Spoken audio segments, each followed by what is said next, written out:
What's up, gang? Kawaii50 back with another Fate Grand Order Servant Breakdown, and since the man is getting a rerun, it's about time we gave him his due. It is time to talk about Arthur Pendragon Prototype, and we are going to be doing all we can looking over craft essences, command codes, and allies to try and bring this man from beta to a full version 1.0 servant. So if this ends up helping you out, if you maybe just started the game and you finally got yourself a strong saber in terms of Arthur, be sure to go ahead and like and subscribe this video to show just how much you like Arthur. Let's of course kick this off by looking at Arthur's stats. His max HP of 13,975 is pretty solid. What's more impressive, however, is his attack, sitting at 12,465.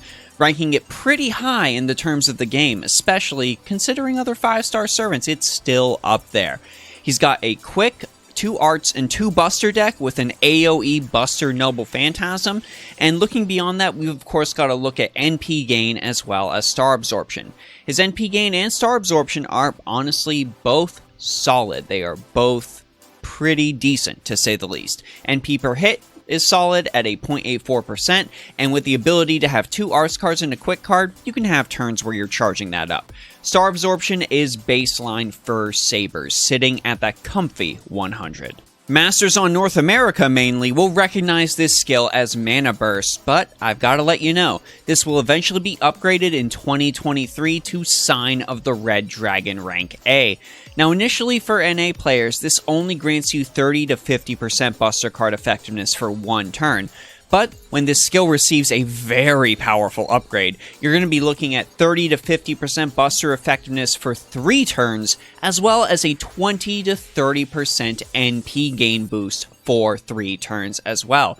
This skill buff is substantial. I would say if you pull Arthur after this buff ends up coming out, you need to make it your priority to give this to him ASAP. It is just such a difference. It grants the man a much larger window of burst damage. So I would say if you pull him after this skill is out, you want to go ahead and max this skill first.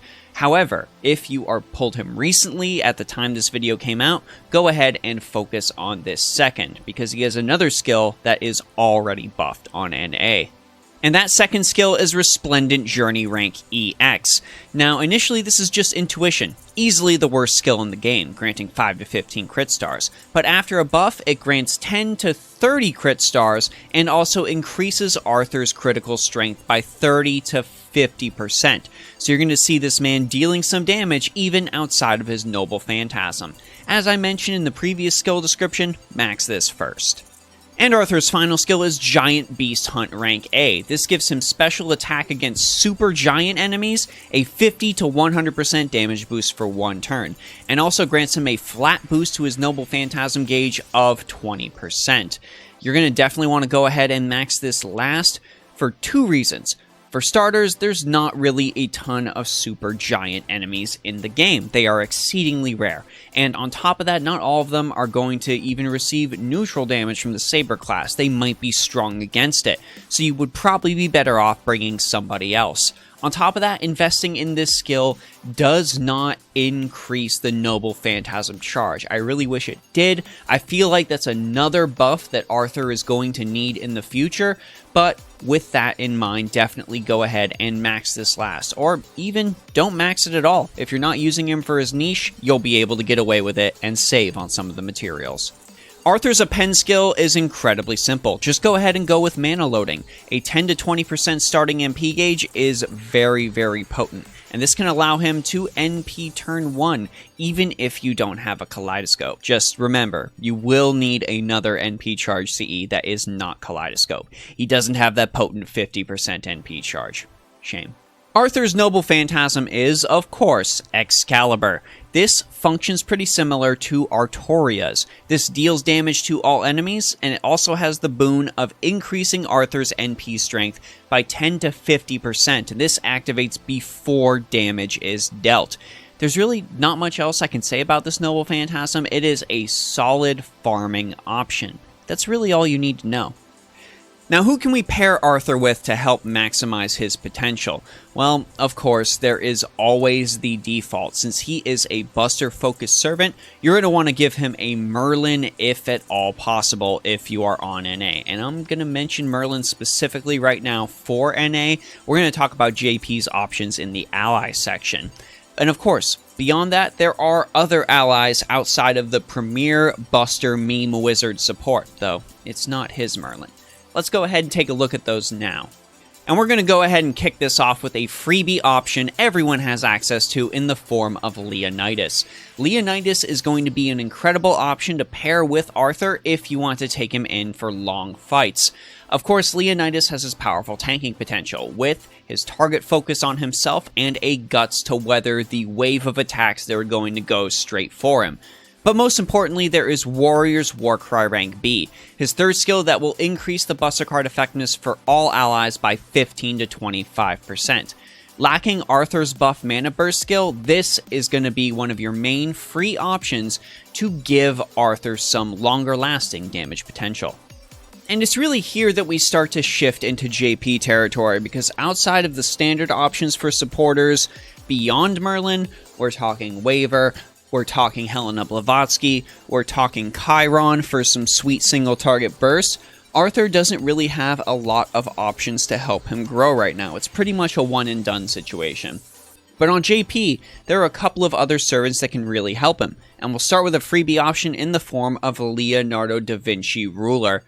Da Vinci Ruler is incredible. She is a fantastic freebie support option, being able to grant allies NP gauge, NP charge, and NP strength boost, her classic NP overcharge boost that is present on the current 5-star rider option, and of course a burst to all of her allies' cards, quick, arts, as well as Buster.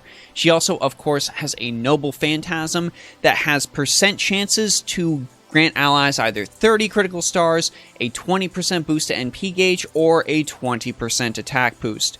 Really, if you're looking for a budget support option that's very friendly, this is who you want. Just make sure that when she arrives on NA, you do that event. It's non-negotiable.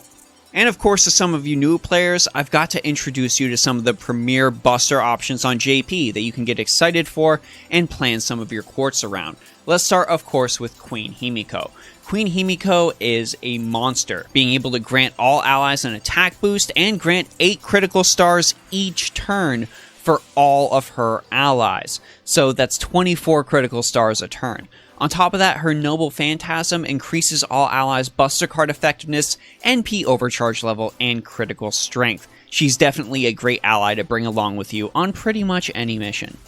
And while Merlin is the king of boss fights for sure, there is another servant that has basically completely replaced him when it comes to Buster farming, making 3-turn Buster farming a possibility.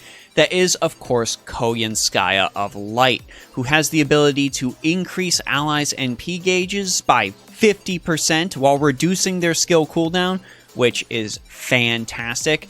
Being able to give allies special damage techniques against enemies with the human attribute, of which there are many, as well as allowing them to increase their NP gauge when attacking with Buster cards, which is absolutely nutty. These are pretty much the main reasons everyone wants to use Koyanskaya, and it should be the reason you want to use her. And finally, of course, I do want to mention Oberon, the very first servant of the Pretender class. This man has some powerful abilities that can help Arthur farm along with Koyanskaya. Seriously, 2 Koyanskayas and an Oberon means nothing is going to survive on that final wave. It's basically an impossibility, especially considering Oberon can grant NP strength, NP gauge to all allies, a single target NP gauge boost of up to 50%, and a Buster card and NP strength effectiveness boost of 50 to 100% on the NP and 30 to 50% on the Buster card. With Oberon's support combined with Koyanskaya's, nothing is going to survive. Well, I mean, nothing better survive, otherwise the servant you just supercharged is going to be useless, because that's the detriment of that Buster effect. Good luck! When it comes to craft essence options for Arthur, it is pretty much indisputable. Kaleidoscope is the best option. Even without being max limit broken, this starts with an 80%, allowing Arthur to use his third skill to make up the difference and Noble Phantasm turn 1. However, I know not every single player has Kaleidoscope, so let's go ahead and talk about a recent event CE that will be able to help your Arthur. That event CE is Bestia del Sol, that came out with the recent Saber Wars 2 event. This grants quick card effectiveness, buster card effectiveness, and critical strength. It is by no means ideal, but this is a great starting point for your Arthur if you've started playing the game recently, and Saber Wars 2 was quite possibly your very first event. There are, of course, far better options when it comes to 5-star rarity craft essences, and both of the ones I'm going to recommend do feature Gilgamesh. Starting, of course, with Conquering the Great Sea of Stars, this grants buster card effectiveness and NP gain in equal amounts, 15 to 20%. However, if you want to focus more on that buster card effectiveness and less on the NP gain, there is, of course, also Gilgamesh in New York, granting 20 to 25% buster card effectiveness and 10 to 15% NP gain. And for command codes, we definitely want to focus on maximizing Arthur's Noble Phantasm damage, card damage, and of course, thanks to his upgrade on his intuition, his critical damage. Let's of course start taking a peek at Wedge of the Heavens. This is a fantastic command code featuring Gilgamesh, increasing the damage against all servants that are weak to Enuma Elish by 20%. Spoiler alert, most servants are weak to Enuma Elish.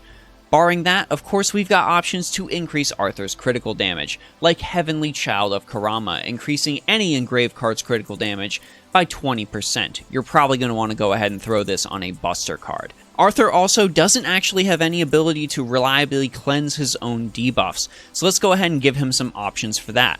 White Vessel's Command Seal is the ideal, removing one debuff when attacking using the engraved card, but not everyone will necessarily have access to this right now. You can of course go with the freebie option Code Cure, likely put that on a quick card or an arts card, and that's going to go ahead and help your Arthur out when the enemy's using a lot of status effects. For every servant in the game with a focus on NP damage, I'm basically obligated to mention Da Vinci. This grants plus 15% NP damage for one turn when attacking using the engraved card. You do need to attack with the card this is engraved on before you use the Noble Phantasm to gain the effects, but the damage trade-off always ends up being worth it. And finally, of course, there is Mage of Flowers, allowing Arthur to charge his Noble Phantasm far faster. This can only be used once every 3 turns, but it charges Arthur's NP gauge by 10% when attacking using the engraved card. This is a nice solid way to get some great base Noble Phantasm gain, and will help Arthur fire off his Noble Phantasm faster. Overall, gang, even though he has received an interlude on NA, it's going to take quite a while for Arthur to be able to reach his far greater potential. He of course still needs that buff to his first skill, which was much needed and honestly provides him with a far longer window to deal heavier bits of damage. When it comes to farming, Buster unfortunately isn't that reliable on NA right now. We are going to need to wait for the release of servants like Koyanskaya in order to truly maximize that potential and allow your Arthur to be a perfect wave clearer. I do also believe that Arthur's third skill does need a boost. I would like to see that get up to a 50% Noble Phantasm charge, since that seems to basically be the standard on farming servants right now. So let's go ahead and give Arthur that DW. However, barring that, you do have somebody that fits well in a niche against giant slaying enemies, so you can go ahead and use him that way, and he also does provide some pretty good windows of burst damage. Just remember, you're going to need to be doing a lot to keep him around, and you're going to need to watch with that AoE Noble Phantasm, especially when fighting bosses. Bosses, you might want to bring along a single target guy, but Arthur overall, solid. Not great, but solid. Of course, I want to know what you all think, so let me know your thoughts about Arthur Pendragon prototype down in the comment section below. Let me know if you think there's any craft essences, command codes, or allies I might have missed, and also let me know, do you prefer the prototype Arthur, or do you prefer the classic Artoria, basically the poster girl for the Fate franchise? Go ahead and let me know which Arthur is your favorite down below as well. If you want to talk more about FGO, my Discord server is of course always open, and I want to give a big thanks to the patrons on Patreon, the followers and subscribers on Twitch, and of course you subscribers here on YouTube for giving me the motivation to continue pumping out these videos. I really appreciate it. Anyways, gang, this is Kawaii50. I hope you all have a phenomenal day, and I'll see you all in the next video.